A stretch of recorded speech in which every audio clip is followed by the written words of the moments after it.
Hi again, guys, and welcome to another replay cast. And today we've got the Panzer IV Hydro. So I've been starting the 3 mark grind on this, and I gotta say, it's not a good tank. However, it is nowhere near as bad as the Panzer 3K. Now, for a start, you've got very similar frontal armor. You've got 50mm pretty much all across the front. So here, pretty much, apart from maybe the tracks, and the front of the turret. And I think the cupola is about the same as the Panzer 3K's is as well, so it's a little thicker. Side, 30mm, side of the turret, 30mm, the rear of the turret, 30mm, but the rear of the hull is only 20. So yes, there are quite a lot of things that are same tier and not particularly big guns that can pen you here without too much trouble. Even, I think, the 75mm, yep, 38mm pen, that can easily go through here. And, in fact, well, the flat side as well. But that was pretty much also the case with the Panda 3K as well. Except this actually has workable gun handling. It's not the worst, it's not the best, but it's workable. Pen is, again, better than the Panda 3K. It's the 75mm L48 gun, and so it does actually get fairly reasonable pen. Well, workable, I'll say. It's not awful. And here we are on a tier 5 match on Fisherman's Bay. Already we've got a friendly T-34 saying don't go city, otherwise you'll be dead. But the problem with that is that he's just going to go here, he's going to camp, and then he's going to die. And I actually point out to him that the city's actually a better option than camping on the 1-2 line. Because actually if you get through, then you can at least kill everything here, and then you've got control of the middle here, so you can kill whoever's here a lot easier. And then that just leaves whoever's left in the corner, which the rest of your team can surround. So straight away we've got a cheeky little shit in the ELC, and already you can see the gun just behaving a lot better than the Panzer 3K, which is the main tank I'm going to be comparing this to. Now, I've got a really odd setup with this tank, and there's a very good reason for it. Now, since I'm 3-marking this tank, assisting damage, such as spotting, is very, very important. So, instead of a gun rammer, I have got vent, optics, and binos. Yes, I know, it's weird. But this does mean when I get onto maps such as Malinovka, I can get myself into a position to spot, sit in the bush, let my binos kick in, and then that'll be all I need.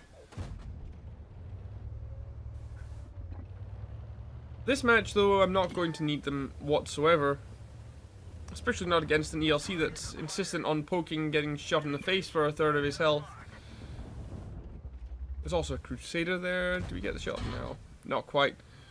We don't really want to fight him in terms of DPM. But we do have to do something to get rid of him, because he is in a position to shoot our friendly heavies, the BDR and the KV-1. Now what I'm trying to do here is I'm trying to get shots on the VK3001H just here. But first, let's get rid of that ELC. We don't want him just continually spotting us and maybe popping out to put a shot into us. And it will still pen. That's the 75mm that the ELC's got, because he wants to use the fully rotating turret. But yeah, we got rid of him, so he's one thing off my mind. Now this tank suffers from the same mobility issues as the Panzer 3K. However, it is not as slow as the Panzer 3K. This tank has a much better top speed. It actually has a better power to weight. Although, actually the ground distances are actually fairly similar. Now, this gun also gets... The gun that this gets also has better shell velocity. It has more ammo than the Panzer 3K, and all these things together make this just a way better tank. Obviously, the huge downside to this, to actually being able to get this tank in over the Panzer 3K, is that this tank is only available these days in packages that are something like 90 euros, and you pay for like 30,000 gold, so it's not really worth getting.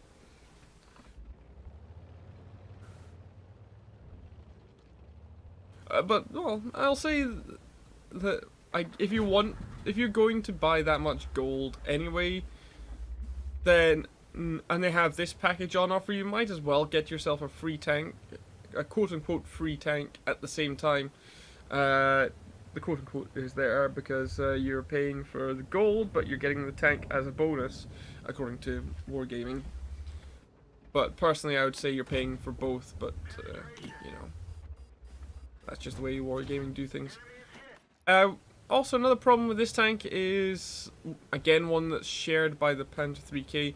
It's got a fairly weak engine. It gets set on fire fairly easily, and the ammo rack tends to get damaged frontally from time to time, as you saw there with the Crusader penning me. I think this is also partially down to the module damage system just being broken as balls at the moment. But yeah, anyway, this gun can pull off way better shots than the Panzer 3Ks ever could, because you saw the shots that I was getting on the Churchill 3 there, and honestly, Panzer 3K would never have hit them. That would have been a complete miss with the Panzer 3K. Anyway, we got splashed by artillery there. We're now a one-shot for everything apart from maybe the Crusader. Churchill 3 does go down. We get the spotting for it, and we finish off the Crusader. So now we're hiding back here just so then Artie doesn't blat us in the face. Just waiting to get unspotted so we can start going round to flank the VK-30.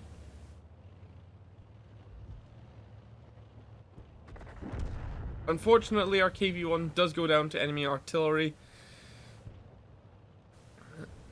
So, a bit sad there. The BDR does pick up the VK with a nice high roll, however. Now moving towards where, hopefully, we'll be able to find one of the enemy artillery. Maybe see if we can get into a bush to spot the Panzer. But there is the Su-122A. I already know that the grill's probably aiming for me right now, so I get right behind this building. So I know roughly where the grill shot from. Bit of a dodgy shot there in the SU, but the Leopard's going to finish him off pretty easily. Unfortunately, the Leopard is getting shot by the Panzer 3-4, who was last spotted on B2. Friendly artillery getting a shot on the grill there, and there is the Panzer 3-4. Now this gun can still be a bit derpy at range, as you can see.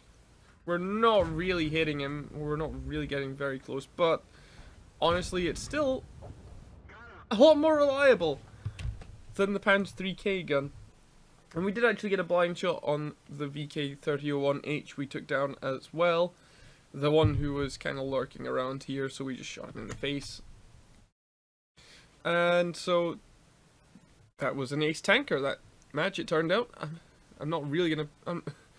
I'll put the replay link down in the description for anyone who wants to check out the stats in full for this match.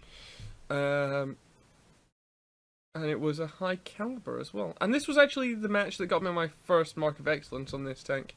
I get the feeling that this is not going to be the quickest gun mark grind. Also, free cam is kind of derping out for me there. Thank you. There we go.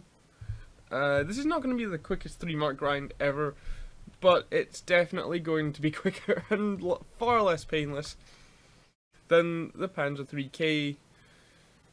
God damn, that was quite a painful grind. Also, this grind is without the artillery that can pen you every day, so, you know, there's that as well. So anyway, guys, I hope you enjoyed this one. I hope hope none of you ever buy this thing, because it's not a great tank. But if you do, then, well, I guess have fun with your new premium tank. I will say that the view range is the only major downside in comparison to the Panda 3K when comparing the two, and everything else is either equal, if not better. Anyway, guys, that's enough from me. I'll hopefully see you guys later on when I do stream today, because that would be nice to get some faces in there. And hopefully they're going to be better teams, because I did not have the best time of it yesterday on Tuesday. But if you're free today, Wednesday the 7th of June 2017, then do drop by the stream. Hopefully it'll be a lot better than yesterday. And with that, I will catch you guys next time.